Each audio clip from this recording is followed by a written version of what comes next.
Carbon and compound नहीं, class 9th के atoms and molecules chapter में जब हम लोग किसी भी एलिमेंट के मास पे आते हैं, मास वाला टॉपिक पे आते हैं, तो वहाँ थोड़ा सा कंफ्यूजिंग लग रहा था हम लोगों को, और जिसका कॉन्सेप्ट हम लोगों को क्लियर नहीं हो पा रहा था। वो क्या है, ये चीजें कि मास को हम लोग यू में क्यों लिख रहे थे, ग्राम छोड़कर। ठीक है, तो पहले जब साइंटिस्ट जब इनका एक्सपेरिमेंटल वेट या मास जो मेजर किए, तो बहुत ही लेंदी नंबर्स आ रहे थे, जैसे इस तरह से कुछ 1.676 into 10 to the power minus 24 ऐसे ग्राम। ठीक है, इस तरह का नंबर कुछ आएगा। तो जरा सोचिए, अगर हर एलिमेंट का, इतना सारा एलिमेंट है 118 वो भी है, तो इतने सारे एलिमेंट्स का इस तरह का अगर मास रहा तो याद करना मुश्किल नहीं है, मुश्किल है। ठीक है, हालांकि नामुमकिन नहीं है पर मुश्किल है। तो फिर आगे साइंटिस्ट्स ने सोचा कि मास इस तरह ना रख करके कोई होल नंबर में नहीं रखा जा सकता है क्या, होल नंबर से जिनको याद रखना भी आसान होगा, जो हम लोग आज के डेट में देखते हैं। जैसे हो गया ऑक्सीजन का 16U, राइट है ना भैया, कार्बन का 12U, ऐसे देखते हैं। ये होल नंबर हैं 12, 16, तो ये सब कैसे हो गए चलिए जानते हैं। तो वीडियो में आगे बढ़ने से पहले चैनल को सब्सक्राइब कर दीजिए और शेयर भी कर दीजिएगा अच्छा लगे तो। चलिए शुरू करते हैं। अब हम लोग जानते हैं ये U कहां से आ गया। देखिए ये जो U है, पहले इसको AMU बोलते थे, यानी कि एटॉमिक मास यूनिट। ठीक है, पहले हम लोग AMU में लिखते थे, यानी कि अगर हम ऑक्सीजन का लिखेंगे तो 16 AMU ऐसे। अब हम लोग क्या लिखते हैं 16U। तो आईयूपैक ने इसको चेंज करके U कर दिया।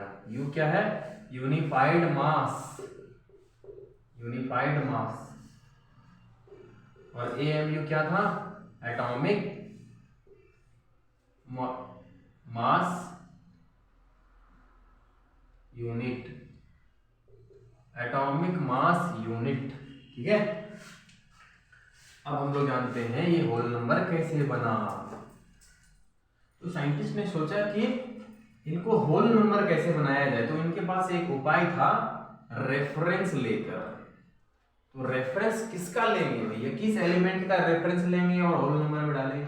रेफरेंस कहने का मतलब ये है कि जैसे एक सेब है, सेब है, इसका दाम है मान लीजिए एक सेब का 2 रुपया। ठीक है, और एक संतरा है या आम है, कुछ भी है, क्या करेंगे, आम है, आम। तो इसका अगर हम, इसका दाम है अगर 6.023 रुपीज। ठीक है, एग्जाम्पल है, सपोज सीरियसली नहीं लेगा। ये संतरा का था, ये एप्पल है जिसका दाम है 2 रुपया, और एक आम का दाम था 6.023 रुपीज। ठीक है, तो अगर हम इसका दाम इसके रेफरेंस में बोलेंगे, यानी कि इसका रेफरेंस लेकर इसका दाम बोलेंगे, तो क्या लगभग 3 गुना नहीं है क्या, है ना, 3 गुना है। इसीलिए इसका मास हम बोल सकते हैं, सॉरी मास बोल रहे हैं भैया, दाम बोल रहे हैं यहाँ पे, कोई बात नहीं, एग्जाम्पल भी ले सकते हैं मास का, कि इसका 2 ग्राम होगा है और इसका इतना ग्राम होगा। चलिए मास लेते हैं।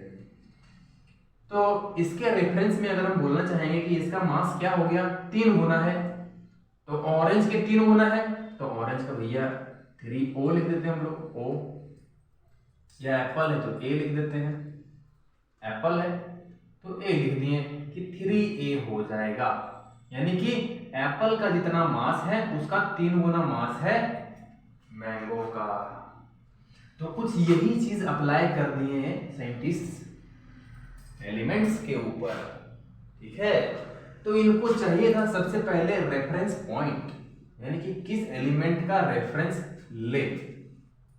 तो सबका मास जो है वो लगभग होल नंबर आ जाए, ठीक है, अप्रॉक्स में होल नंबर आ जाए, ठीक है।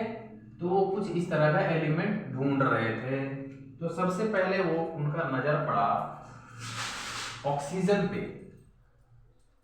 ऑक्सीजन पे नजर पड़ा था उनका, क्योंकि ये ज्यादातर एलिमेंट्स के साथ ये कंपाउंड बना लेता है ऑक्सीजन, जिसका एटॉमिक नंबर है 8, इसका मास था 16U, ठीक है।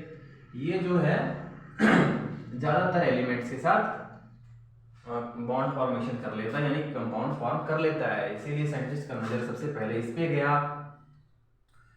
यानी कि इसका मतलब ये हुआ, अगर इसका रेफरेंस लेते तो 16 इनका, इसका जो मास होता ये 16 ले लेते,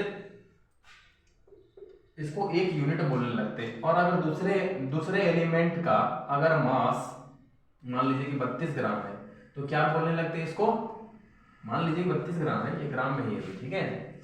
तो ऑक्सीजन का अगर 16 ग्राम है, कोई दूसरा एलिमेंट है जिसका 32 ग्राम है, तो इसका मास क्या रखने लगते हैं हम लोग, 2O, ऑक्सीजन बोल रहे हैं, O को ऑक्सीजन बोल रहे हैं, ठीक है। यानी कि ऑक्सीजन का जितना मास है उसका 2 गुना है इसका मास, ठीक है। लेकिन ये चीज हम लोग नहीं लिए। उसके बाद ठीक उसी समय में कहीं दूसरे जगह पे दूसरे साइंटिस्ट लोग तब तक कार्बन पे आ चुके थे।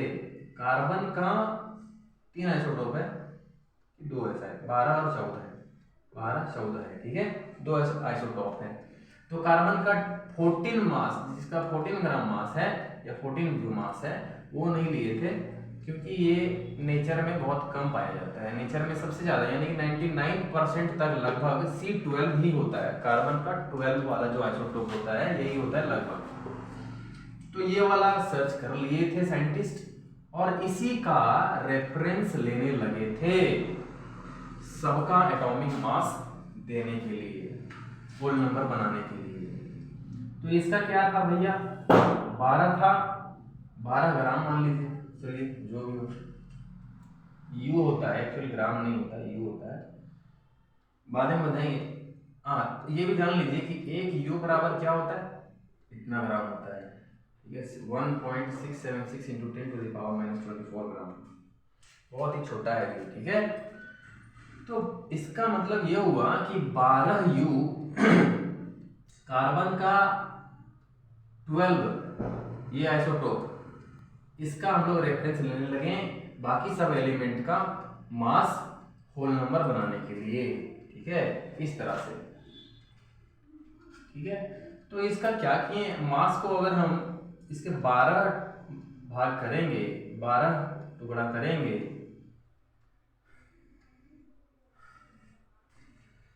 कार्बन 12 एटम का, एक एटम का मास अगर इसको 12 भाग में डिवाइड करेंगे, तो एक भाग जो होगा, यानी कि इसका एक पार्ट जो होगा, एक पार्ट कितना बोलेंगे, 12 में से एक पार्ट, तो इसको लिखते क्या है फ्रैक्शन में, 1/12 है ना, 1/12 ऑफ C12 एटम।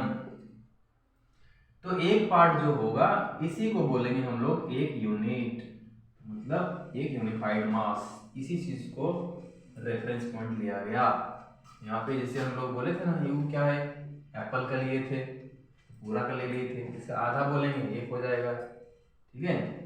तो ये क्या किए थे, कार्बन 12 का एक एटम का 12 पार्ट में डिवाइड किए थे, तो एक पार्ट का जो मास आया था उस मास को 1U बोलने लगे, ठीक है, इतना मास को।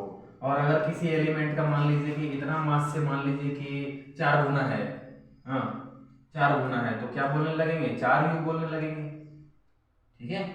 किसी एलिमेंट का मान लीजिए कि इसके 10 गुना है, तो क्या बोलने लगेंगे कि उसका मास 10U है। तो रेफरेंस कहाँ से लेने लगे हम लोग, कार्बन 12 एटम के 1/12 पार्ट, यानी कि 12 में से एक पार्ट जो होगा उसका रेफरेंस लेने लगे हम लोग। इस तरह से सब एलिमेंट का मास जो है वो होल नंबर में आने लगा। ठीक है, तो वहीं से आया था ये u। आई होप कि ये चीज क्लियर हो गया होगा आप लोगों को। क्लियर हो गया होगा तो बहुत बढ़िया है, और अगर कुछ कंफ्यूजन अभी भी है तो कमेंट में लिख के उसको दूर करेंगे हम लोग। ठीक है, तब तक के लिए बाय।